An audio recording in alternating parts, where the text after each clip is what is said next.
신앙생활을 하는 성도들에게 교회가 갖는 영향력은 굉장히 큽니다. 이 단순한 건축물을 넘어서 영적 소통을 이루는 믿음의 공간으로 교회의 구조와 설계 또한 더욱 중요한데요. 오늘 뉴스 더보기 시간에는 교회 건축의 지향점을 제시하는 세미나를 준비하고 있는 약인건축 최두길 대표와 이야기 나누겠습니다. 대표님 안녕하십니까? 안녕하세요. 예, 반갑습니다, 대표님. 앞서 말씀드린 것처럼 우리 신앙인들, 이 교회가 그냥 건물, 단순한 건물의 의미만은 아닙니다. 그 이상의 그 의미를 갖고 있기도 한데, 이 교회 건축의 성경적 의미, 어떤 의미가 있을까요? 네. 먼저 교회는 예수님의 몸이지요. 예. 그래서 예수님의 몸이라고 하는 것은 이제 그분이 사랑으로 또 섬김으로 오셨는데, 교회 건축의 형태나 지향점이 그분의 사랑을 발현시키는 형태. 너무 권위지향적이지 않고, 우리가 도심지를 지나다 보면 우리 한국 교회들이 너무 권위지상주의적이고 도시 환경과 부조화 속의 건물들이 많아요. 네. 도심지 속에서 우리 교회만이 좀 튀어야 되겠다. 이런 것들은 그리스도의 사랑의 정신과는 좀 동떨어진 개념이고, 네. 그래서 사랑을 발현하는 교회라고 하는 거는 인간적인 척도에서 비롯된 그 공간, 크기, 주변과 조화로운 형태, 이런 것들이 맞을 것 같고요. 그 다음에 그리스도의 몸이라는 것으로서의 교회는 예수님이 오셔서 하신 사역, 봉사, 교육, 구제, 치유, 이런 사역을 현대 목회자들이 충분히 기능적으로 잘 담을 수 있는 그런 것들을 구조적으로 잘 뒷받침해 주는 공간, 이것이 이제 영적 의미의 교회일 것 같고요. 그 다음에 영적 공동체로서의 교회거든요. 이것은 우리가 건축에 반영해야 된다면은 영적 공동체라는 것은 사실 눈에 보이는 면도 있지만 눈에 보이지 않고 우리 성도들이 공간 속에서 체험하는 것, 성령을 체험하고 그리스도의 향기를 체험하는 것, 체험적인 공간을 많이 만들어주는 것이 좋아요. 예를 들면 떨기나무와 같은 공간입니다. 회기라를 깨고 거기서 하나님의 임재를 느낄 수 있는 이런 공간들을 많이 만들어주는 것, 이것이 그리스도의 몸된 교회로서의 공간이 아닌가 이렇게 생각합니다. 네. 요즘 보면 무분별하게 개발도 많이 이루어지고 있고 네. 길을 가다 보면은 건물들이 참 많이 들어서는 걸 볼 수 있는데요. 네. 교회 건축을 바라보실 때 대표님의 생각이 어떤지도 좀 궁금하거든요. 네. 사실 우리 한국 교회는 그동안에 양적인 발전을 많이 이루어 왔는데 그러면서 또한 이제 좀 역기능적인 면도 좀 있어요. 제가 말씀드린 건 이제 공간과 건축적인 면인데 네. 우리 한국 교회는 공간의 구조가 본당 위주로 건축이 되고 있습니다. 과거부터 지금까지.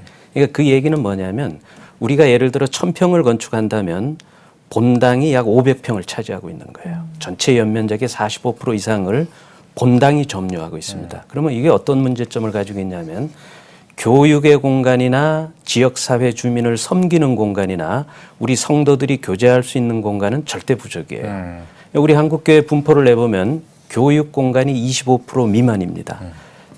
좀 안타까운 것은 지역사회와 교회가 유기적으로 연합되어질 수 있는 문화 공간, 이런 것들은 10% 미만, 많으면 12%밖에 안 됩니다. 그러니까 이것이 의미하는 것은 우리 한국 교회가 지속적으로 성장이 어려운 거예요.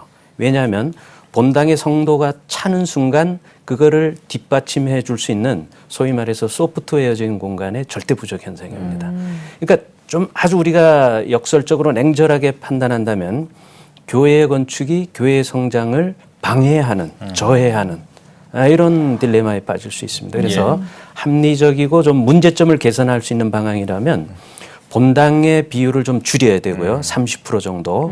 그다음에 교육의 공간이 25%, 지역사회와 교회가 공유하는 문화공간이나 나눔의 공간이 25%. 이래서 균등한 교회 건축의 공간을 이렇게 분배하는 것, 이것이 굉장히 중요하겠다. 그럼 어떤 그 비율의 황금 비율 같은 게 뭐 정해진 게 있습니까? 뭐 매뉴얼이라든지. 정해진 거는 없지만 미국의 성장하는 교회나 유대인들의 회당과 같은 교회가 공간 분포가 상당히 균형감 있게 되어 있습니다. 최근에 미국의 성장하는 교회 공간 분포를 조사해 보면 본당이 30% 미만, 그다음에 교육 공간이 25%, 그다음에 문화 공간, 지역 사회 주민과 교회가 어우러질 수 있는 공간이 30%대, 거의 85%대가 되고 15%가 행정 회의 기능 이렇게 되죠. 그러니까 엄밀히 말하면 황금 비율이라면 전체 공간을 우리가 100%로 본다면 3등분을 해서 예배 공간, 교육 공간, 나눔의 공간 예. 이런 것이 균형감 있는 공간이 됩니다. 예, 이런 그 개념은 사실은 제가 처음 접해봅니다. 네. 그러니까 그러니까 이게 말씀 듣고 이제 기도하는 네. 이 분당이 가장 중요하지 않을까라고 생각을 네. 했었는데 예, 그런 이제 문화 공간들도 중요하다는 네, 거를. 이제 잠깐 말씀드린 유럽의 교회들이 다 공동화되어 가고 있잖아요. 예, 예. 그런데 미국 유럽에 가보면 모든 교회들이 지금 뭐 거의 용도가 바뀌고 있는데 예. 영적이고 사회 현상적인 원인도 있지만 우리가 지금 건축을 연구하는 사람 입장에서 유럽의 교회들이 왜 공동화로 가고 있느냐를 분석해 보면 유럽의 교회들은 본당이 약 70% 차지하고 있습니다.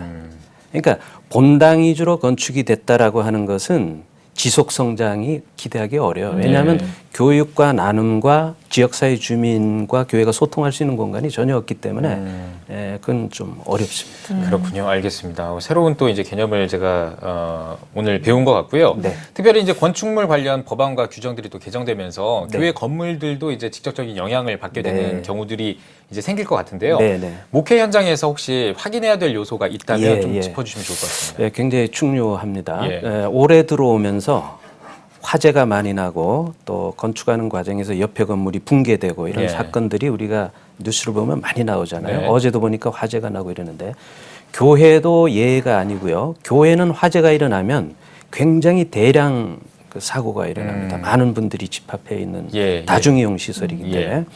그래서 이제 바뀐 우리 교회 관리자나 목회자들께서 아셔야 되는 것은 최근에 바뀐 거는 피난 기준이 강화가 많이 됐어요. 예. 우리가 건물을 지면 엘리베이터와 계단이 피난 시설이거든요.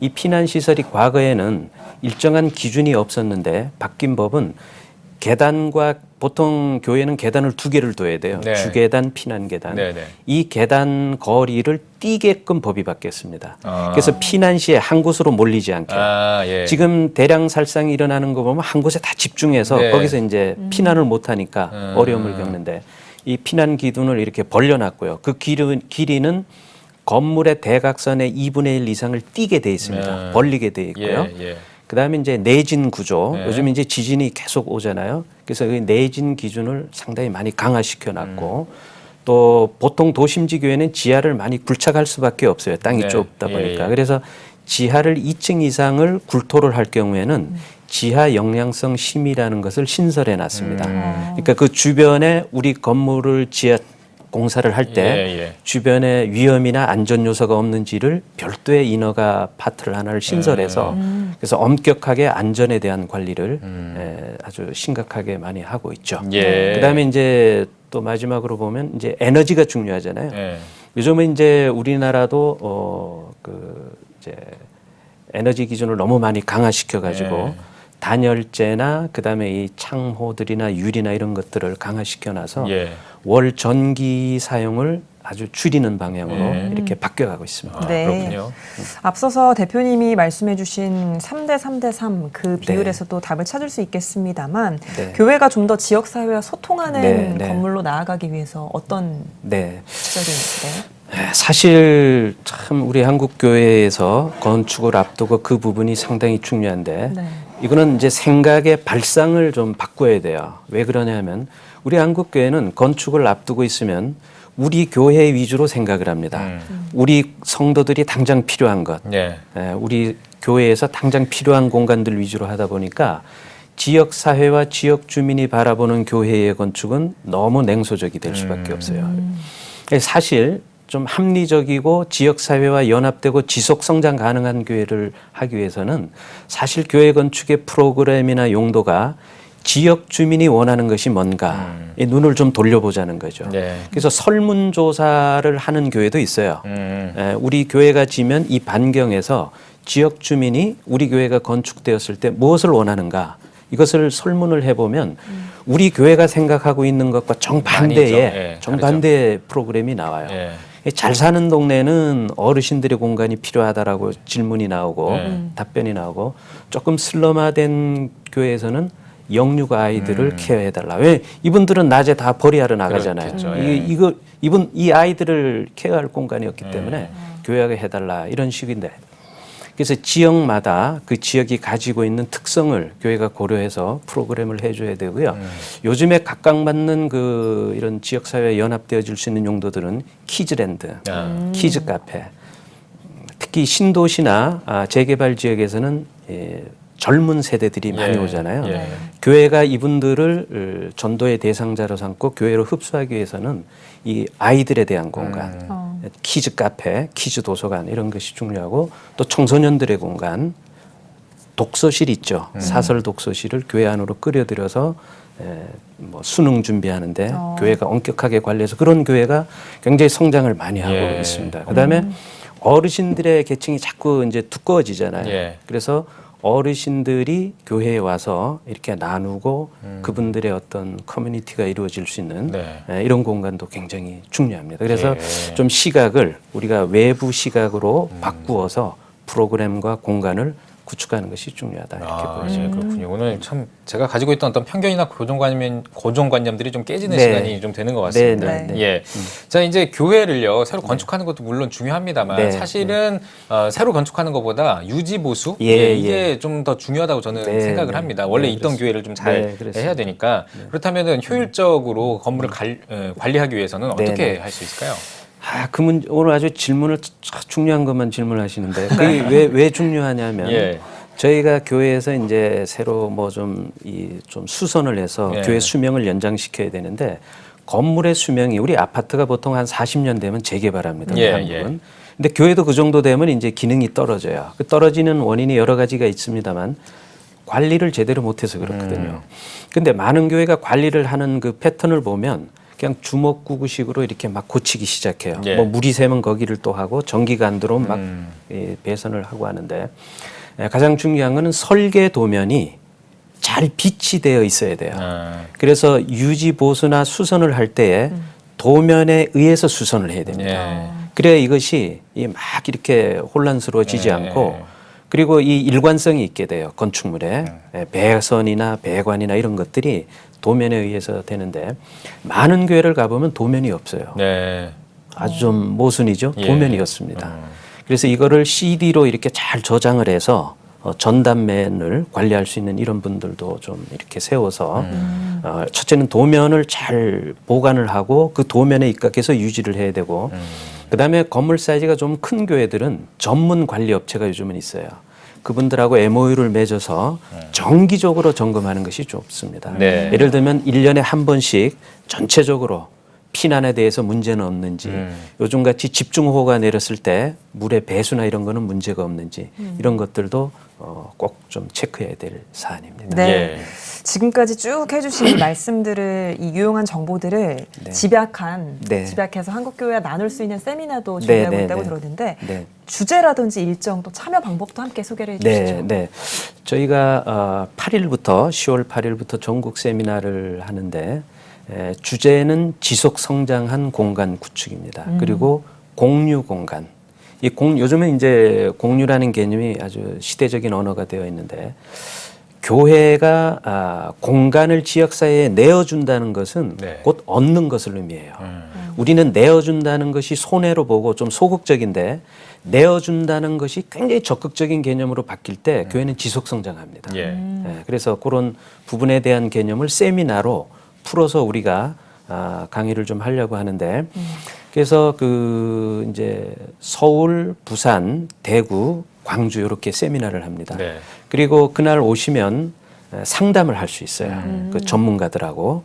그리고 이제 건축뿐만이 아니고 이번 세미나에서는 세무사, 그다음에 금융 이런 분들도 세미나에 이렇게 강의를 합니다. 그래서 포괄적이고 복합적인 세미나니까 많이 유익하리라고 보여집니다.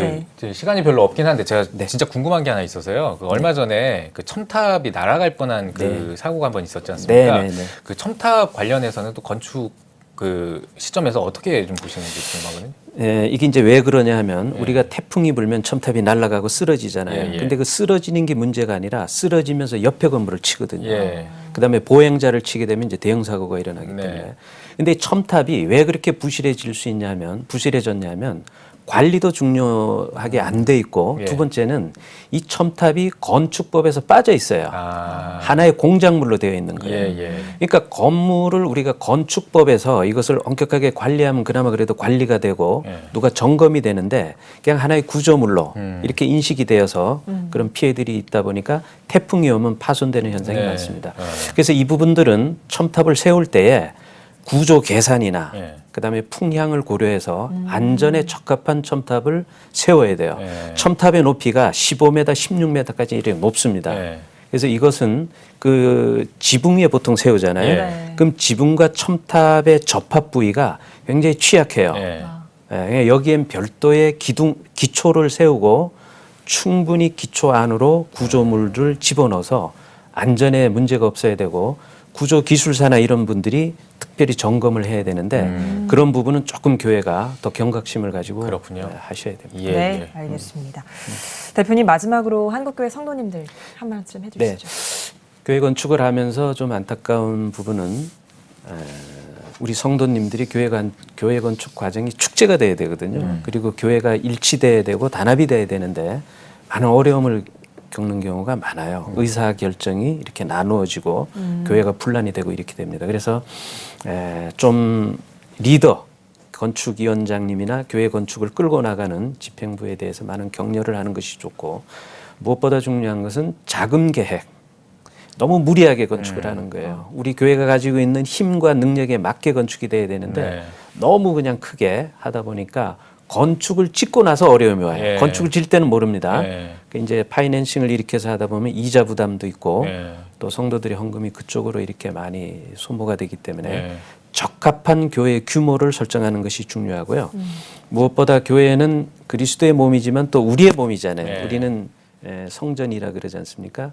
그 성전을 세워가는 구체적인 방안이 교회 건축이기 때문에 우리가 교회 건축을 하는 과정에서 우리의 몸이 성전으로 다시 건축되어진다라는 사실을 우리가 꼭 잊지 않는다면 교회 건축 과정이 축제 속에서 은혜 속에서 이루어질 것으로 믿습니다. 예, 네. 알겠습니다. 네, 오늘 뉴스 보기 시간에는 약인 건축 최두길 대표와 함께 이야기 나눠봤습니다. 대표님 오늘 나와주셔서 고맙습니다. 고맙습니다.